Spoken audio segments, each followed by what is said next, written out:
यश, अभूतपूर्व यश, काय सांगणार? मुंबईसह महाराष्ट्रामध्ये भारतीय जनता पक्षाला आणि आमच्या महायुतीला जनतेने अभूतपूर्व असा कौल दिलेला आहे. मी असं म्हणेन की जो विकासाचा अजेंडा आम्ही चालवतो त्याला एक प्रकारे लोकांनी दिलेली पसंती आहे.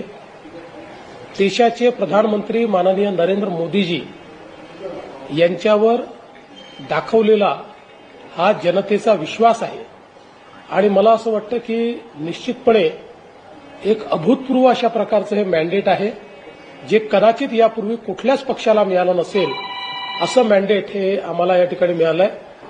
मी महाराष्ट्राच्या जनतेचे अतिशय मनापासून आभार मानतो. मी नागपूरमध्ये आहे, हे माझं मतदारसंघ आहे. याही ठिकाणी नागपूरमध्ये नागपूरच्या जनतेने अभूतपूर्व असा कौल आम्हाला दिलेला आहे.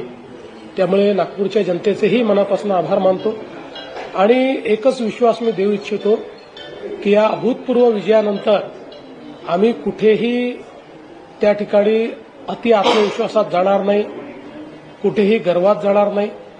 तर आम्ही असं समजतो की ही जनतेने आमच्यावर टाकलेली जबाबदारी आहे आणि ही जबाबदारी योग्य प्रकारे आम्हाला निभवायची आहे. त्या पुढच्या काळातही आम्ही चांगल्या पद्धतीनं कारभार चालवून, पारदर्शी प्रामाणिकतेतून कारभार चालवून आम्ही हा प्रयत्न करू की या ठिकाणी हे जे काही मॅन्डेट आहे त्या मॅन्डेटला साजेसं आमचं काम असेल. महापौर कोण होईल यावर चर्चा होती. मराठी होईल, हिंदू होईल, कोण होईल? आता कोण कल्याण डोंबिवली? त्या मुंबईच्या महापौराच्या चर्चेला पूर्ण विराम आहे. कारण महायुतीचं बहुमत आलं आहे. महायुतीने पहिल्यांदाच स्पष्ट केलेलं आहे महापौर महायुतीचा, महापौर मराठी, महापौर हिंदू. ठाकरे ब्रँडची चर्चा करण्याचा प्रयत्न केला होता, परंतु ठाकरे ब्रँड जो आहे तो चालला नाही या निवडणुकीत. विकासाचा आणि देवाभाऊचा ब्रँड. मी असं म्हणेन की महाराष्ट्रामध्ये ब्रँड जर म्हणाल तर एकच होता, तो म्हणजे हिंदू हृदय सम्राट शिवसेना प्रमुख बाळासाहेब ठाकरे. इतर कोणीही आपल्याला ब्रँड समजण्या हे अतिशय अयोग्य आहे. तशा पद्धतीने कोणीही समजू नये असं माझं मत आहे. मी असं म्हणेन की आमच्या विकासाच्या अजेंड्याला मुंबईकरांनी साथ दिलेली आहे. 29 ठिकाणी काय वाटतं तुम्हाला? 29 ठिकाणी महानगरपालिकेच्या निवडणुका होत्या, ज्या पद्धतीनं आता आकडेवारी आहे, समाधानी तुम्ही आहात? नाही, मी पहिल्यांदाच सांगितलं होतं 26 ते 27 ठिकाणी आम्ही असू. आता मला असं दिसतंय की किमान 25 ठिकाणी तर आम्ही लोक आहोतच, कदाचित 26 ठिकाणी असू शकू. नितेश राणे यांनी व्हिडिओ टाकलेला आहे. कोणतंही यश हे जे तुम्हाला मिळालेलं आहे तुमच्या पक्षाच्या कोणीही, नितेश राणेने एक व्हिडिओ टाकलेला आहे, हसताना तो व्हिडिओ आहे, ठाकरेंना चिडवण्याचा तो व्हिडिओ आहे. त्यामुळे कोणीही या विजयानंतर अशा व्हिडिओच्याबद्दल तुमचं काय मत आहे? नाही, मला असं वाटतं की जिंकण्याचा आनंद आपण व्यक्त केला पाहिजे, पण कुठल्याही परिस्थितीत आपला आनंद हा कोणाला उन्माद वाटेल असा प्रकारे आपण ते करू नये. मला वाटतं आपल्याला सगळ्यांना माहिती आहे की ठाकरे आणि राणे हा एक इतिहास आहे. त्याच्यामुळे कधी कधी काही गोष्टी जेव्हा अभिव्यक्त होतात तर त्याला एक पार्श्वभूमी असते, ती पार्श्वभूमी त्याला आहे. पण मला असं वाटतं की विजयाचा उन्माद कोणीच करू नये.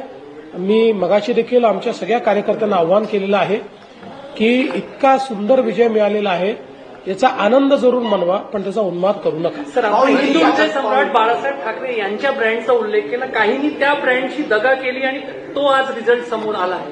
निश्चितच मी असं म्हणतो की जर बाळासाहेबांच्या विचारांशी प्रतारणा केली नसती तर ही अवस्था कधीच आली नसती.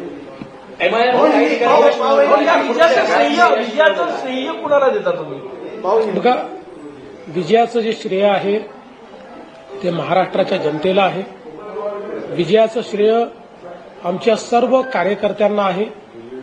आमचे महाराष्ट्राचे अध्यक्ष रवींद्र चव्हाण, आमचे मुंबईचे अध्यक्ष अमित साटम, महाराष्ट्रामध्ये आमचे निवडणूक प्रमुख चंद्रशेखर बावनकुळे, मुंबईमध्ये आमचे निवडणूक प्रमुख आशिष शेलार आणि यासोबत जे असंख्य कार्यकर्ते आणि पदाधिकारी, या सगळ्यांचं हे श्रेय आहे. आणि विशेषतः मी असं म्हणेन की माननीय प्रधानमंत्री श्री नरेंद्र मोदीजी यांच्यावर जनतेच्या असलेल्या विश्वासाचं हे श्रेय आहे आणि ज्या प्रकारे आमचं जे शीर्षस्थ नेतृत्व आहे त्या ठिकाणी मोदीजी असतील, अमितभाई असतील, आमचे अध्यक्ष नड्डाजी असतील किंवा कार्याध्यक्ष नितीन नवीनजी असतील, महाराष्ट्रामध्ये आमच्या पाठीशी खंबीरपणे उभे राहणारे आमचे नेते नितीनजी गडकरी असतील, या सगळ्या नेत्यांच्या आशीर्वादामुळे हे घडलं विधानसभा निवडणूक असो त्यानंतर नगर परिषद आणि आता ही हॅट्रिक साधलेली आहे. एक सुपेरियर कामगिरी संपूर्ण बीजेपीने करत आहे आणि सातत्याने विरोधी पक्ष कुठेतरी कमकुवत अजून कमी होत जाताना दिसतोय सगळीकडे. मला असं वाटतं की विरोधी पक्षाने जो फोकस ठेवायला पाहिजे तो मला पाहायला मिळत नाही. विरोधात असताना मेहनतीने आपला पक्ष उभा करावा लागतो, ती मेहनत करताना ते दिसत नाही. ते जनतेत गेले तर त्यांना फायदा होतो. या निवडणुकीच्या यशानंतर असं वाटलं होतं पुण्यात आता जो काही निकाल आलेला या निकालानंतर या चर्चांना आता पूर्णविराम मिळेल की काय वाटतं इथून पुढे राजकारण कसं? मी त्याच्याबद्दल काहीच बोलत नाही, पण पुणे आणि पिंपरी चिंचवडच्या जनतेचे आभार मानतो. आमच्या विकासाच्या अजेंड्याला त्यांनी जो भक्कम पाठिंबा दिलेला आहे, म्हणजे हा छप्पर फाळके पाठिंबा आहे, तो त्यांनी आम्हाला दिलेला आहे, त्याबद्दल त्यांचे शरद पवार अजित पवार एकत्र आले होते त्यावरून आपण नाराजी व्यक्त केली होती. बोगस मतदार याद्यांचा प्रश्न घेऊन पुन्हा फेक नॅरेटिव्ह पसरवलं जाण्याची शक्यता आहे उद्या सकाळी 9 वाजता. 100%